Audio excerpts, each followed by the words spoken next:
My name is Carla Thorson, and I'm the Senior Vice President for Programs at World Affairs. And we're delighted to have all of you joining us this evening. Welcome, members of World Affairs, guests, members of the San Francisco Consular Corps, including the Consul General of Italy, and our honored guests this evening, His Excellency Anatoly Antonov, Ambassador of the Russian Federation to the United States, and our moderator, David Holloway, Professor of International History, Professor of Political Science, and Senior Fellow at the Freeman Spogli Institute at Stanford. World Affairs seeks to explore problems and expand opportunities at the intersection of international policy, philanthropy, and commerce, where solutions to hard problems lie.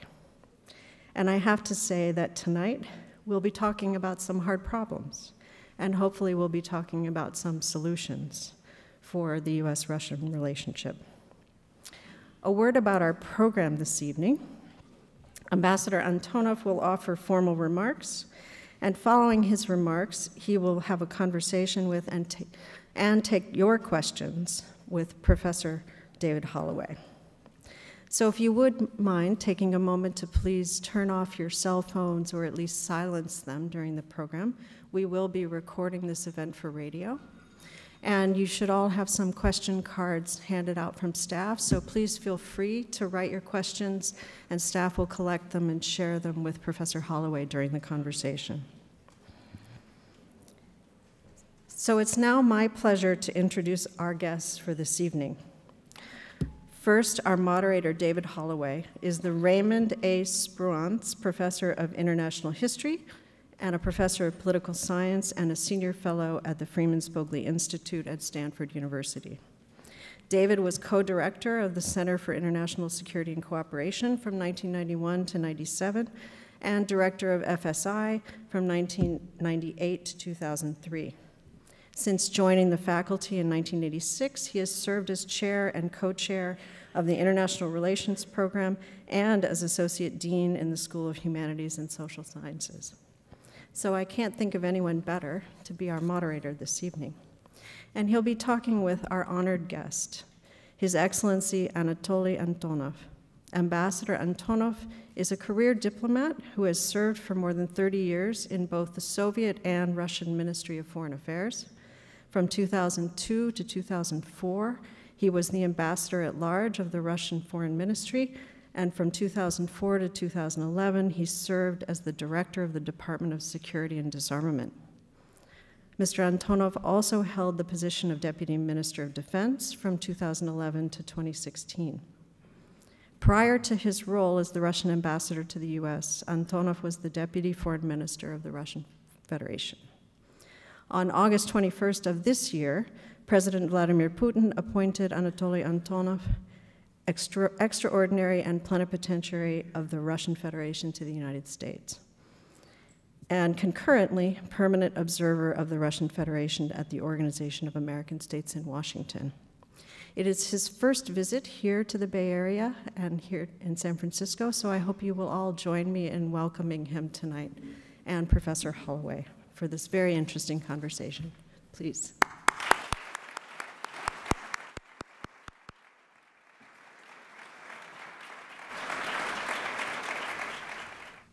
Thank you very much. For me, it's a great honor to be here. I would like to thank the World Affairs Council for this opportunity to be with you. And it's very important to discuss a very burning issue. What should we do together? Do we need each other? Are we partners? Are we enemies? Who we are, the United States and the Russian Federation? I don't want to blame anybody for the current situation in Russian-American relations, but today, by the way, it's the first official remarks by me as an ambassador of Russian Federation to the United States.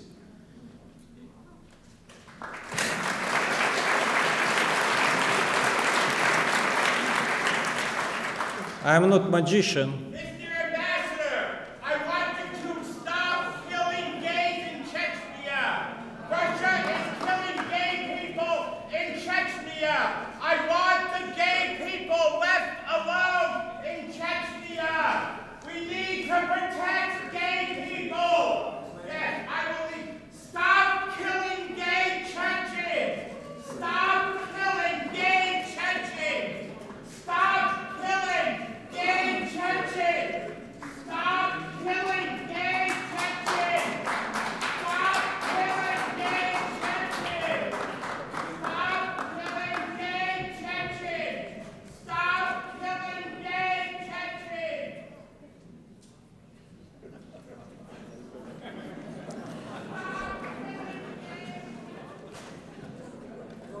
you can see how our relations are complicated. It seems to me that everybody has a right to explain what he wants, how he can see, how he sees the current situation. It seems to me that I also have a right to convey a few remarks to you, trying to explain how we in the Russian Federation understand the current situation in Russian-American relations. And I would like also to explain you how we understand the importance of Russian-American relations. I don't want to offend anybody. I would like to be candid with you. I would like to be transparent with you. I hope that there will be another opportunity for me to come here. I hope that I will not disappoint you and you will invite me once more.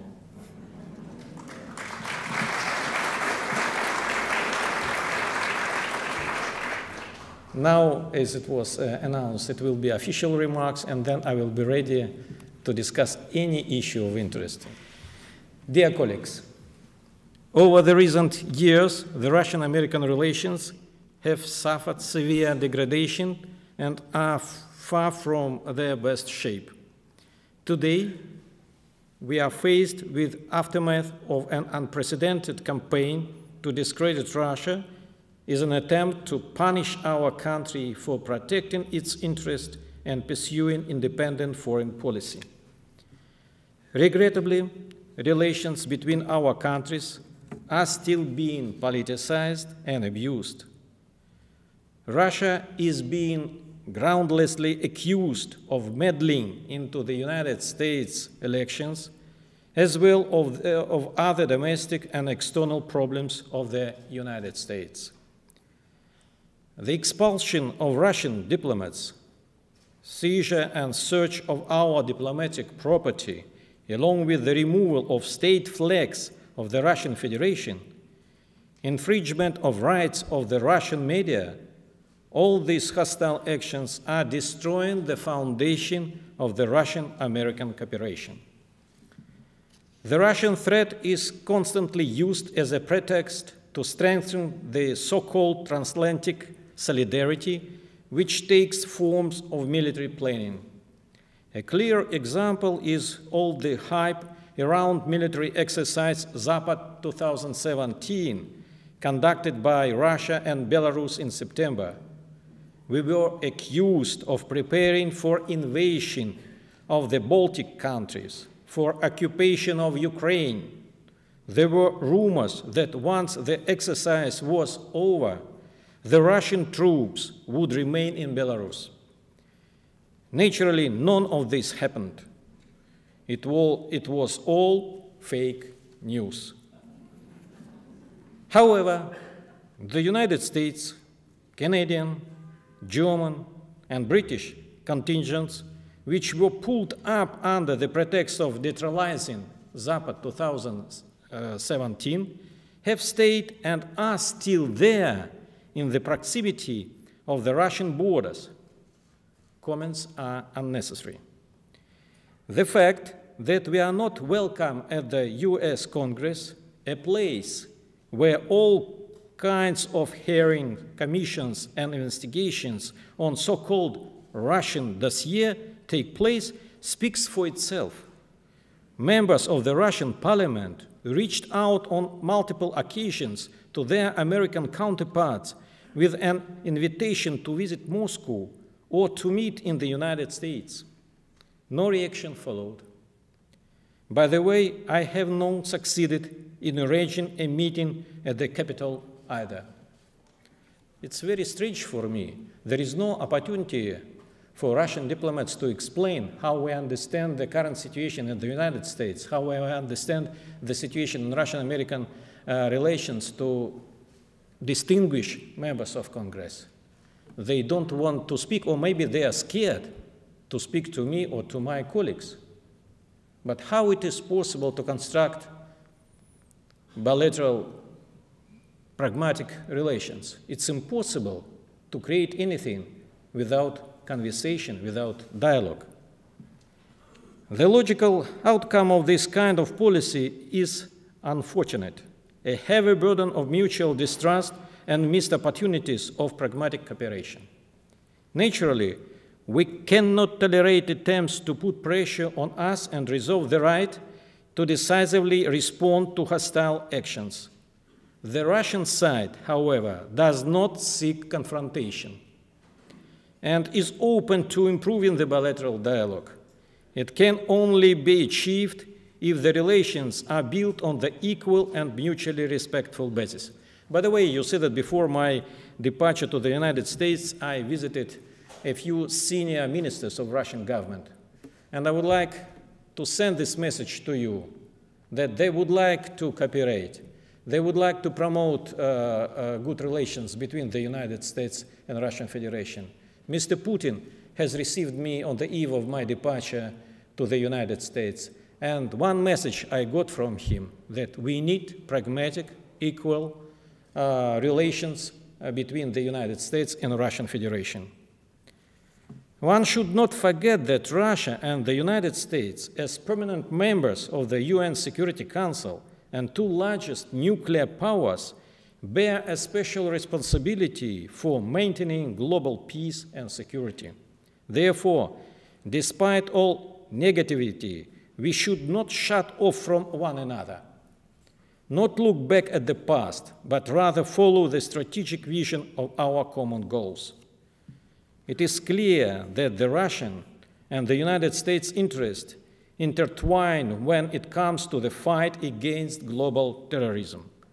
The recent contacts between the Russian and the United States presidents on the sidelines of the Asia-Pacific Economic Cooperation Summit in Vietnam and their joint statement on Syria have proven that our countries need each other. That they aim for coordinating their efforts to defeat ISIS, as well as to achieve a stable political settlement in Syria. We are united in necessity to address the challenge of non-proliferation of weapons of mass destruction. The fact that we have not reduced our efforts to resolve the Iranian nuclear program and to destroy Syria's chemical weapons, despite our strong disagreements over the Ukrainian crisis, speaks volumes. Today, developments around the North Korean nuclear problem are quite serious. In this regard, I would like to emphasize that Russia, as well as the United States, does not accept the nuclear status of North Korea. We have consistently advocated the denuclearization of the Korean Peninsula, but this issue can only be settled through a negotiated solution by diplomatic means. It would be inadvisable to test the strength of the North Korean leadership and provoke a rash countermeasure. Russia is committed to the Joint Comprehensive Plan of Actions on the Iranian nuclear program as a successful example of cooperation in non-proliferation and an essential factor of regional stability. We consider it important for the participants of the plan to remove existing differences from the agenda through negotiations without reconsidering the agreement itself. It is evident that should the plan fail, it would be an alarming signal for the whole of international security system, including the prospects of resolving the nuclear problem of the Korean Peninsula. The issue of strategic stability and arms control was and continues to be one of the key points in Russian-American relations. Our bilateral dialogue on this topic has never been suspended, even during the most intense period of the Cold War. Over the past 50 years, joint efforts of both countries resulted in the creation of a legal base for the modern system of international security. Therefore, the Russian-American cooperation still has a crucial impact on key global processes, as it is one of the pillars of the current world order. With that said, we consider that intent of the Russian and the United States presidents to develop relations in the spirit of balance of interest and search for mutually beneficial agreements to be highly important, which was reaffirmed during a recent telephone conversation between Vladimir Putin and Donald Trump. In order to transfer positive impulses from the highest political level to a practical dimension, our countries need to restore the broken means of communication. It is hardly possible to agree on anything through remote polemics and minimal contact with one another. Lack of communication leads to a growing mutual distrust, especially considering the public rhetoric within political circles of the United States, reanimating an unflattering image of Russia. We suggest our American counterparts to resume a functional dialogue between our security councils, defense agencies, intelligence services, members of our parliaments. At the same time, we should get rid of everything artificial, which burdens our cooperation, removing multiple irritants in bilateral relations.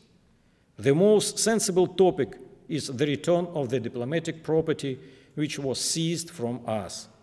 It is a paradox, as we have not only been deprived of our property, but are also not even allowed to check the buildings. What possible threats could the ambassadors' visit to our compounds cause to the United States security? We still get a negative answer to enter Russian property, Russian buildings. Nobody cares to specify the reasons. What we got from State Department, there is just only, you have no permission to enter Russian property. It would be important to establish a joint working group on cybersecurity in order to dispel doubts regarding who interferes where, what was the goal, and whether such an intervention really happened or this is just idle speculation. So far, the American side has failed to provide any evidence. We are just being told that the United States cannot present the facts because that there is a classified information. That way one can come up with any charges so as to avoid speaking to the point. Cultural and humanitarian ties, as well as social contacts that help to strengthen mutual understanding and trust among our citizens, are of great importance. This area is less exposed to political environment, and it is definitely expected to bring positivity to bilateral relations. Our common history is one of the topics that brings the two nations together. This year, we are celebrating many milestones. Nobody is talking about it in Washington, but I would like to mention the 210th anniversary of establishing Russian-American diplomatic relations, 200th anniversary of the arrival of the Russian fleet to Hawaii, the 150th anniversary of the agreement to purchase Alaska, the 80th anniversary of the legendary flight of the crew led by Valery Chkalov from Moscow to Vancouver, Washington State. Our priority is to lay out an economic groundwork for the Russian-American relations, which would secure them from irregularities of the political atmosphere. The volumes of bilateral trade and investments do not meet the economic potential of both countries. Even if the better years, the trade volume never surpassed a modest sum of $40 billion. In 2016, it was $20 billion. At the same time, I would like to emphasize that despite the sanctions, we host about 3,000 American companies with almost 180,000 employees and $75 billion worth of aggregate assets in Russia. On a regular basis, the American companies confirm that they have no intention of leaving Russia. Extra proof is an unprecedented success of the St. Petersburg International Economic Forum held in June 2017, during which the United States delegation managed to set an attendance record 556 representatives from 140 companies. By the way, it's a quarter of all companies registered at the forum. It is highly important to preserve the positive aspects of the Russian-American relations during the current complicated political circumstances. Above all, it concerns the Arctic, science, and space exploration. American astronauts fly our manned Soyuz spacecraft. Russian-made RD-180 engines are still being acquired by the US to deliver payloads into orbit for NASA and, by the way, the Pentagon. Furthermore, the RD-181 engine is purchased and used in an Antares rocket to deliver cargo to the International Space Station. There are plans for joint implementation of large-scale projects that could serve as a logical communication to the International Space Station. In September 2017, Russian space agency Roscosmos and NASA signed the statement on cooperation in creating the Deep Space Gateway circumlunar station. One could say that in space, we cooperate better than on the ground. Russia effectively implements the Mega Grants program, attracting leading foreign scientists to research and scientific breakthrough in our country. Over the 6 years of the work, 160 world-class laboratories were created, with plenty of grant recipients being American scientists who moved to the United States from Russia back in their days. The ties between Russia and America across the Pacific Ocean were always unique, starting from the Russian-American company and its activities in Alaska to the settlement of Russian pioneer in California, Fort Ross, California.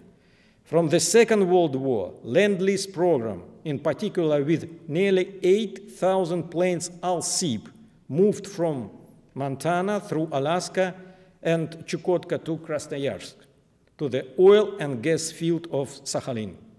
The latter, including Sakhalin-1, have forever changed the face of our Far East and transformed the Russian island into one of the leading energy suppliers of the Asia-Pacific region.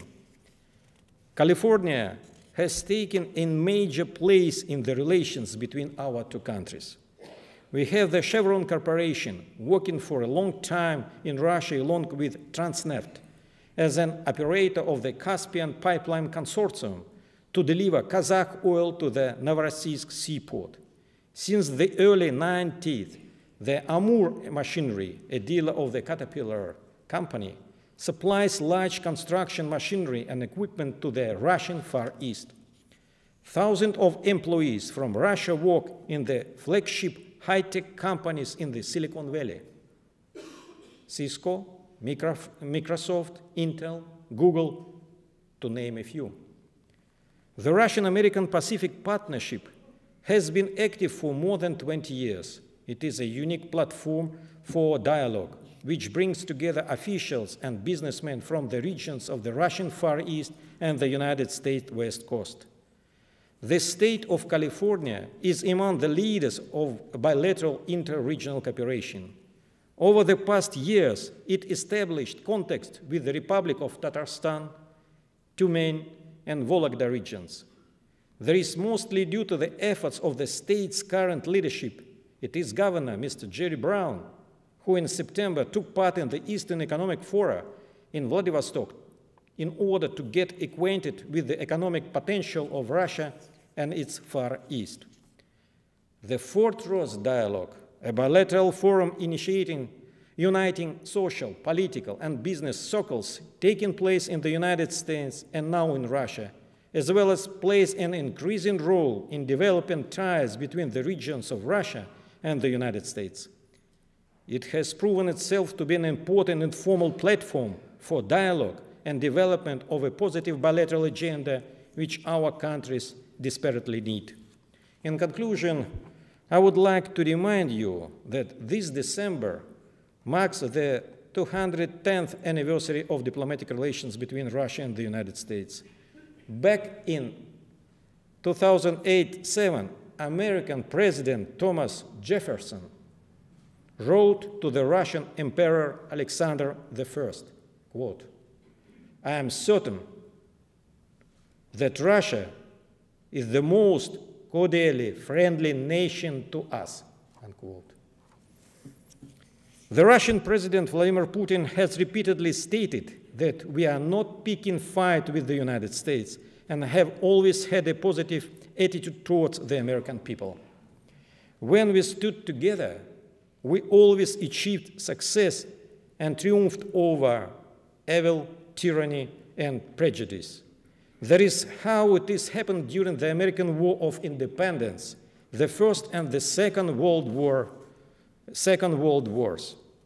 We honestly want the bilateral political atmosphere to normalize. I genuinely hope that we will not remain hostages of each other's own prejudice. We cannot allow mutual complaints to undermine our ability to effectively respond to the major security challenges of the 21st century. Thank you very much.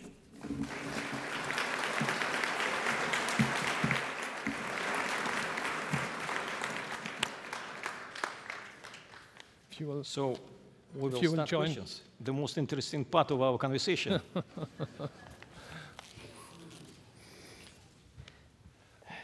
Well, thank you very much for that, those remarks, and for laying out a whole agenda of cooperation, or potential cooperation between Russia and the United States. Not only potential, but, please. Yes.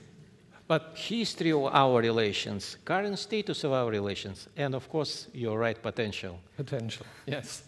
But we are at a point where relations between our two countries are probably in worse state than they have been since the late 1980s, certainly since the end of the Cold War.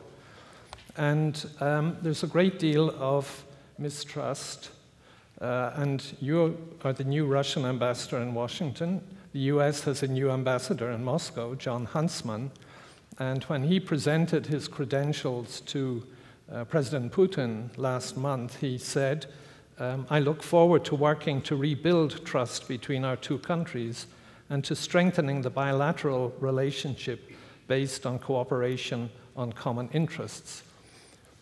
It sounds to me from the remarks you made that that would also be a fair description of how you see your mission here in the United States. You're right. Of course, it is very difficult to start working in the United States nowadays, frankly. As I mentioned to my new friends before our meeting, you said that the first news that I got when I left my plane was that the decision of the United States regarding the seizure of Consulate General in San Francisco. My daughter has sent me a short message saying that, "Father, be prepared. It's a lot of journalists who would like to see you, and they would like to get some remarks from you." So instead of going to my house, I was forced to go to embassy to start working, what to do under such circumstances. Of course, frankly, it is difficult, but you see that my official remarks, please, it's a lot positive elements in our history. Even during the Cold War, we reached drastic agreements regarding nuclear arsenals.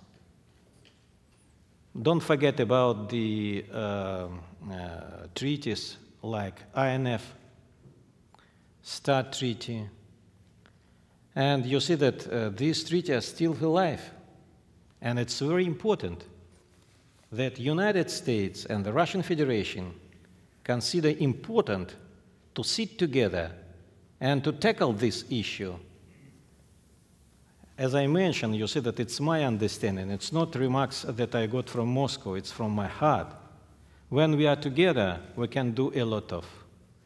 You see that one West diplomat said me during my courtesy call to him, If the United States and Russia are in quarrel, we can face a problem of North Korea.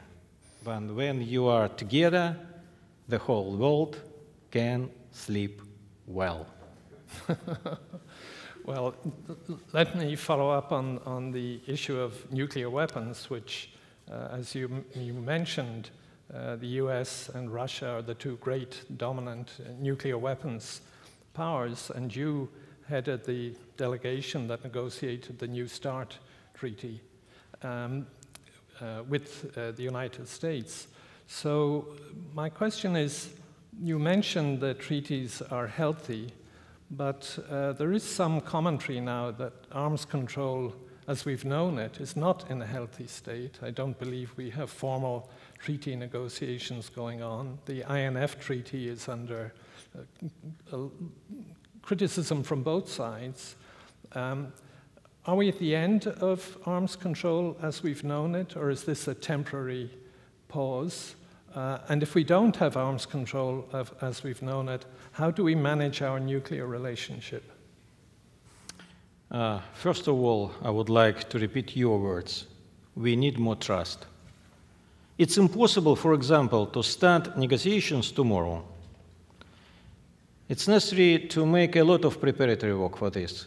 I remember 2009 and 2008 when we started our negotiations with the United States. You had excellent team, professional team, smart team, led by your former Undersecretary Rose Gottemüller. It was very difficult for her because there was a gap of negotiations between the United States and Russia. It was necessary to create something special for such negotiations. And for us, for the Russian Federation, it was difficult to do the same. But we managed and we agreed. We spent about, frankly, you said that 15, 17 hours per day together trying to understand what kind of concerns we had at that time. Of course, we can be criticized today by our opponents regarding this, the provisions of this document, but at that time it was the best solution in the interest of the American and Russian people. You're right. We have bilateral conversations on various issues on arms control, non-proliferation, disarmament. Sometimes we have some differences, but we're great nations. We have our own interest, national interest. It's very important to respect national interest of each other. And if we can see such a proof from our partners, under any circumstances, we can find a solution. It seems to me that it's very important to continue such strategical dialogue. Strategical, what I mean? Strategical means disarmament, non-proliferation, arms control, all together in one bottle, if I can say so. So it's very important to continue such dialogue, even taking into account current situation in Russian-American relations. And we have started such dialogue. And there are two delegations from Russian side led by Mr. Ryabkov, our deputy minister, and from the United States led by Mr. Shannon, a very smart, experienced, professional diplomat. I met to him and discussed some issues, strategic stability. So when you think about a strategy for improving Russian relations with the US, in your position, you laid out many areas of cooperation we've had in the past, I take that point, and also potential areas in the future. Which look to you to be the most promising in terms of moving the relationship forward? Maybe you will be surprised, but as Professor said, I served 6 years in Ministry of Defense. It was very difficult, frankly, for a diplomat to be in the Ministry of Defense. But I got a lot of knowledge, experience, and I would like to say you, despite the differences between our military commands, it seems to me that we are very close to make a breakthrough on the cooperation between Pentagon and Ministry of Defense. And we have common goal. We have to get a victory over Daesh or ISIS. We are very close. We are together in Syria. We are fighting against global terrorism. And it seems to me that great potential capabilities we have. And it's very important not to think about just only national interest, but it's necessary to look at this problem from a global point of view, to understand what we get if we can achieve a victory over this devil. So I understand that maybe you are not satisfied with my answer, but I'm sure you see that a great potential for our cooperation in military sphere, it's one, and of course I don't want to repeat again what we already have. It's a base for a future cooperation. You said that the next issue I can I can mention, for example, it's North Korea. We are members of Security Council, and we are very much concerned what is going in North Korea. As I mentioned, and would like to emphasize it again, we never recognize North Korea as a nuclear weapon state, and we are together with the United States. There is a difference how to achieve this goal. We are in favor of diplomatic means and tools, and we are a little concerned that United States, how to say in diplomatic way, sometimes uses very sensitive rhetoric regarding the possible or potential actions in that region. We are very much concerned. You say that North Korea is our neighbor. And I repeatedly said many times to my colleagues that it's very easy to change a wife, but it's very difficult to change a neighbor. We are neighbors with North Korea, and we are very much concerned if there is any negative effect of nuclear test or missile test. And we have very short, of course, boundary, just only, if I remember, 137, but we have such a boundary. And you see that we have to calm down our emotions. We don't recognize and we don't support, we accuse them for undercutting peace and progress, but at the same time, we are nuclear weapon states, we are permanent members of Security Council, and we have to be very cautious regarding our potential actions in that region. Mm-hmm. But you say that diplomacy is the way to go, and I think in spite of the rhetoric that you referred to so diplomatically, that also is the official position of the United States. Diplomacy is the way to resolve the issue. But the question is, how? You say that if I am a magician, you say that I have to be honored by a Nobel Prize, you say that for this issue. I don't know, you say that there is just only one option, there is just only one outcome, to engage them into negotiations. Discussions how to first step, freeze their activities, and at the same time, we would like United States, South Korea, Japan, to freeze their joint exercises, not to provoke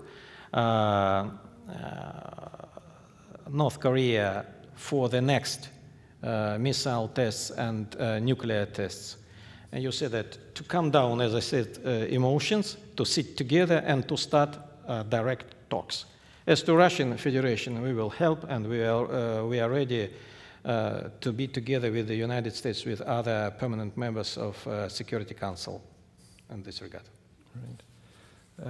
I'm now getting questions from the audience, and I think we can perhaps... Maybe you will choose the most tough one. I'm looking for the toughest one. I've given you a couple of easy questions to just make you feel relaxed. Well, in a spirit of cooperation. It goes without saying. Yes, it goes without saying. Well, I think, you know, you made some remark. I've heard that you're a very tough negotiator, by the way, and that is a compliment for a negotiator. From whom? From Rose Gottemuller, your counterpart. No. She will never say, you said that I'm a tough negotiator. No, She could say that I'm smart, professional, and so on. You say that we respect each other, and Yeah. if there is an opportunity for me, I would like to convey her best regards. I understand how it is difficult for her to be in Brussels now, to deal with those Russians. I think perhaps I was paraphrasing what I understood. I meant tough in the sense of smart. You know what your own position is. You negotiate hard. But the two of you did reach an agreement. But what I'm interested in asking you is you've referred to a number of things in the United States, in your view,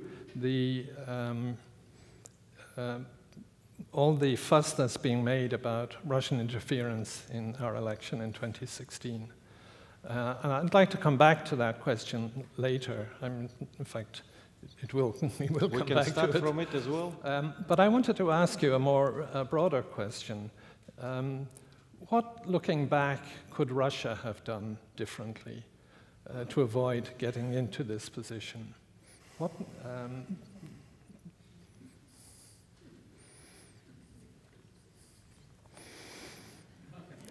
I know. I just would like to remember some ideas that I heard in Moscow in various corners in our government, as well as in our Ministry of Foreign Affairs, as well as in Ministry of Defense, of course. I explain you, but I need 3 minutes. yes, that's... We were very much flexible towards Western countries. We consider that it's very easy to come to a compromise with the United States, with other Western countries. We try to show flexibility, too much flexibility. I explain you. I participated in various rounds of negotiations in G8. You remember there was such format, G8, when Russia was a member of G8. I was responsible for arms control and non-proliferation.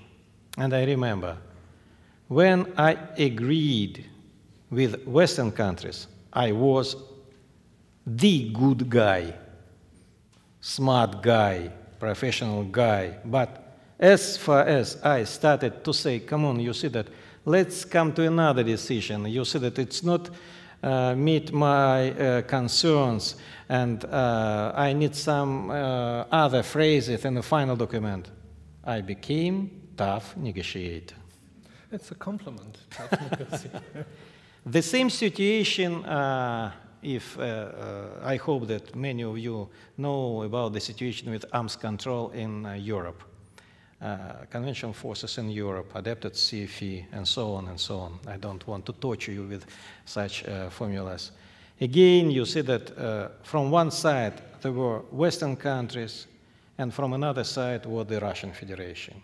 When we are together, as I said you, everything was fine. But when I said, come on, you see that I don't understand NATO.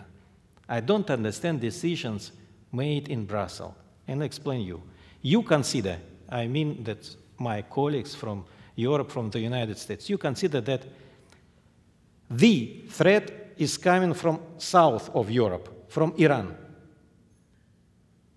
Yes, I understand. It is possible that you have such concern, and even you consider it is the threat. But why NATO is coming to my boundary? You have to go to the south. What is the problem with my country? And you see that I suddenly discovered from intelligence sources, from Ministry of Defense, that it's a lot of intelligence planes are flying along the boundary between NATO countries and Russia. For what purpose? I was explained that we are trying to protect our countries from terrorism. Please. I said, what kind of terrorism are you searching in the Russian Federation? What you are talking about? I don't understand you. That's why I would like just only to give you one example. It was my concern, and I failed to get concrete answer on this issue. So it seems to me that if during the, maybe during, in the beginning of this century, we were more tough,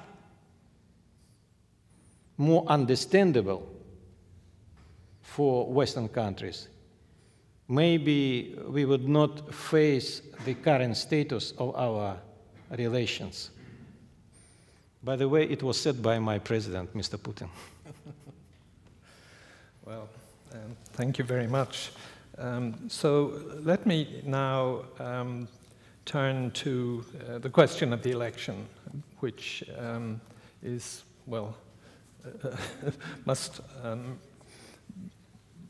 dominates the headlines, and which is the source, certainly my impression, of a great deal of distrust.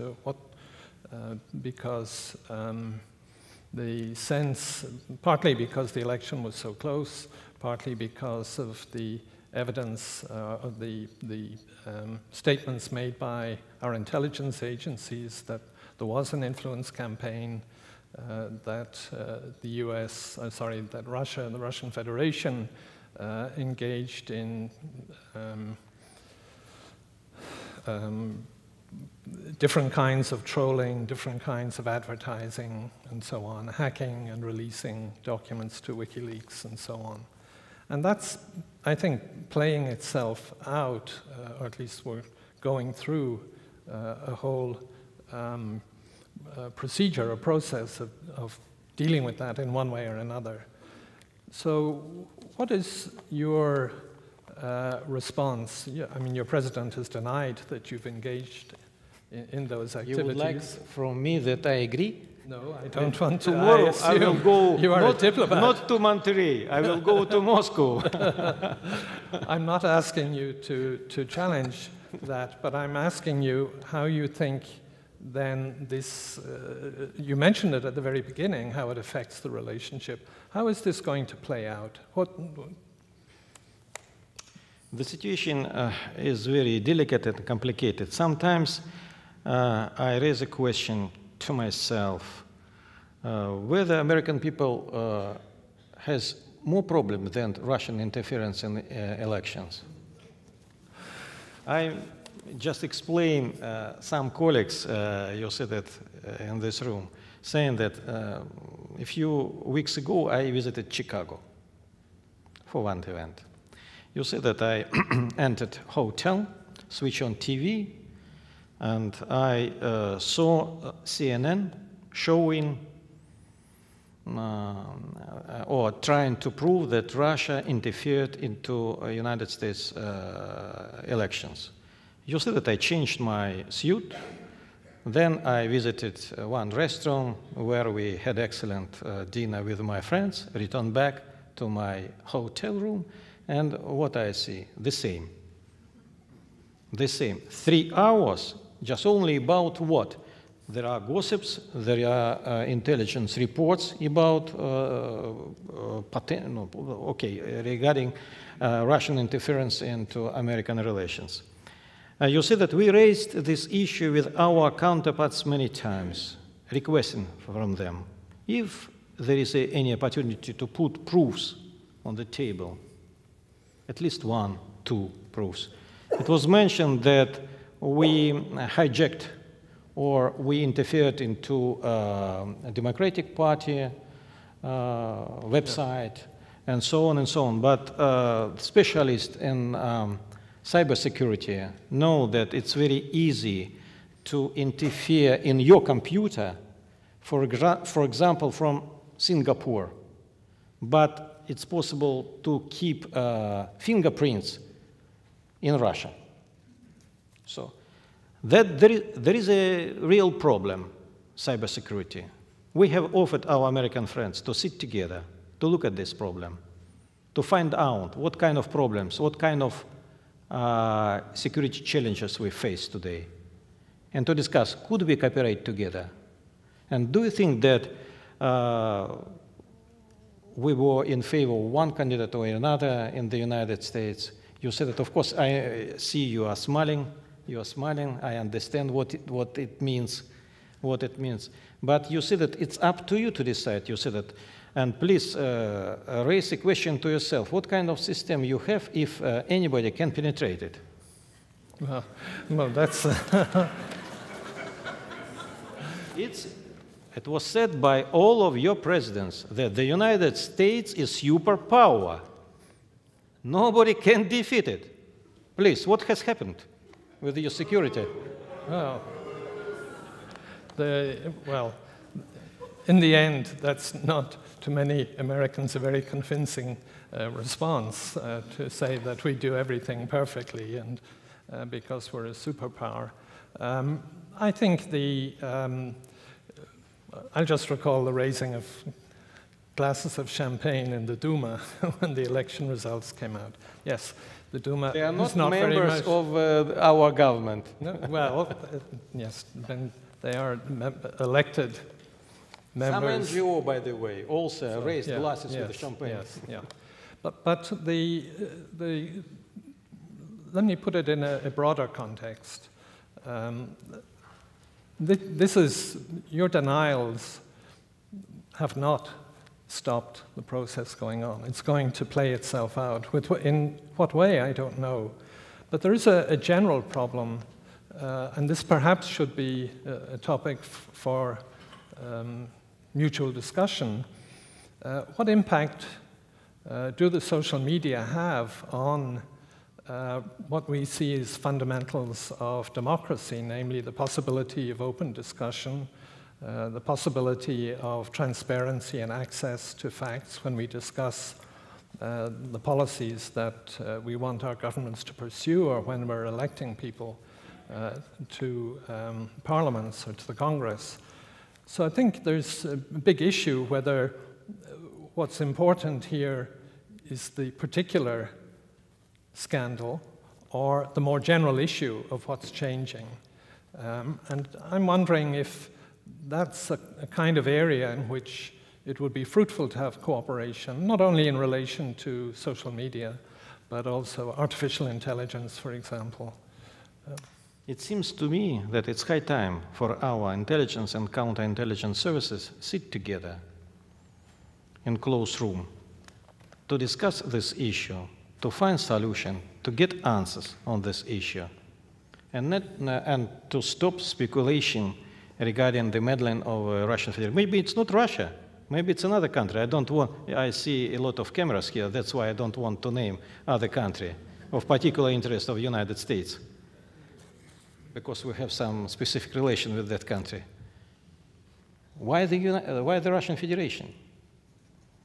It's just only because of the problem between Democrats and Republicans. But I don't want you said to interfere in your internal relations.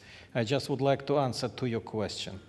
My proposal to you mean the United States, to restore very sensitive links of communications between our intelligence, counterintelligence, and security officers, to start working together, because I would like I will repeatedly say that we are not enemies, we are partners. I don't want to say that we are allies. It's too early to say about it, but we were allies during the Second World War, and it seems to me that we are allies fighting global terrorism. It seems to me that it's high time for us to start constructive discussions about open, transparent discussions about security challenges that we face. If we have concerns, we have openly discussed them, but sitting together, but not through mass media. Right. It's very easy, you see, that to speak through mass media, just only to send one signal to say that, oh, come on, you see that I have one paper here with a very sensitive information, but I cannot disclose you because that I don't want to betray my friend who has provided me this information. But I would like to say you privately. that the United States, I don't want to continue this sentence. Right. And I will smile you, that's all. Yeah. So another mass media will take this information, then it will be circulation among other journalists, so it will be good fake news. Our time is running out, unfortunately. There's so many issues to discuss. Yeah. I have two questions I want to raise with you. One, of course, is Ukraine. This is a major issue in our relations. The US and indeed the European Union have taken a strong stance on the annexation of Crimea, and we have the continuing kind of low-level conflict in the eastern part of Ukraine. Since sanctions were imposed in response to Russian policy, this is a major obstacle to the improvement of relations. How do you think this issue can be resolved? You have raised so many questions. It seems to me that we need 2 hours more. Of course, first of all, I would like to disagree that regarding the annexation of Crimea, and I don't want to waste your time to explain you Russian position on this issue. There was a vote organized by people of Crimea, and they decided to join us. The second, you said, by the way, do you know that I'm under the sanctions of the European Union? And I would like to reveal you top secrets from European Union. For what purpose I'm on the top list? We got secret information from Europe that I ran Russian troops attacking one of the towns of Ukraine. Personally, I am diplomat. And because of my failure, you said that we didn't capture or seized the town so-called Mariupol. Mariupol, you can check it. And so, due to such action of Mr. Antonov, I have to be put on the stop list. Come on, you said that I'm a diplomat.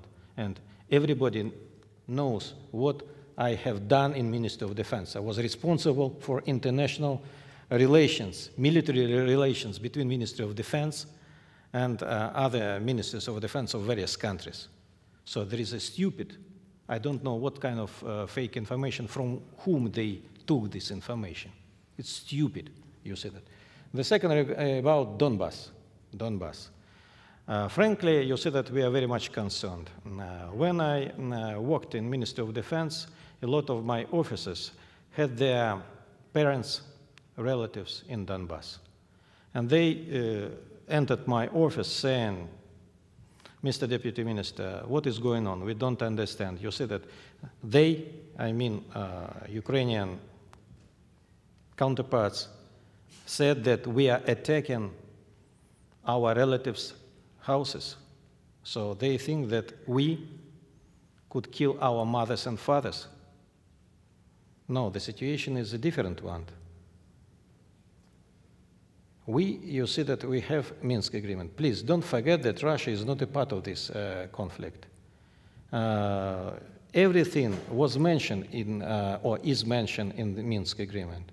There is a sequence in these elements of Minsk agreement. What should be done? First, you said that withdrawal or there is a first should be ceasefire.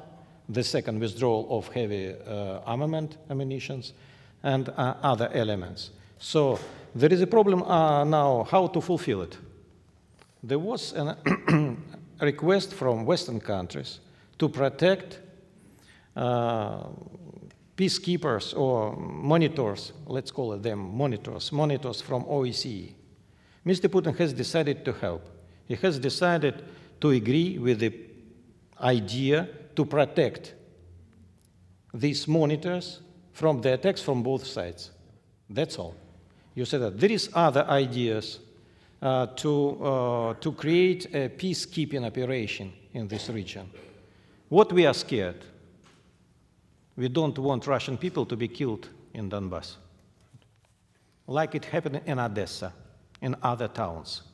We would like to see guarantees from Western countries, from the United States, that Russian people who are living there will not be killed. So that's why you said that all elements to protect lives of citizens, ordinary people, are stipulated in Minsk agreement. There is just only time for us to start implement this agreement. We unfortunately have run out of our own time here, but I want to ask everyone to join me in thanking Ambassador Antonov for addressing so many issues and so well.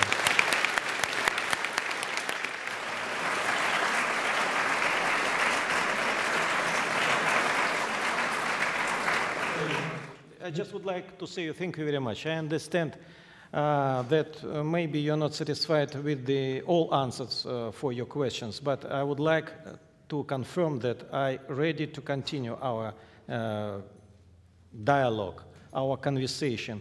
You said that if you invite me, maybe we will choose one specific topic. You said that one of them, for example, tomorrow I will make a presentation or remarks on strategic stability, on nuclear disarmament, on non-proliferation, on arms control.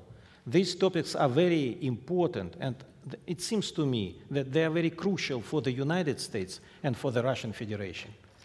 By the way, the United States and the Russian Federation are bound by many agreements in conventional forces and nuclear forces, but not all nuclear powers have the same limitation that the United States and Russia have. We have a lot of questions to discuss. Thank you very much. Thank you very much for your attention.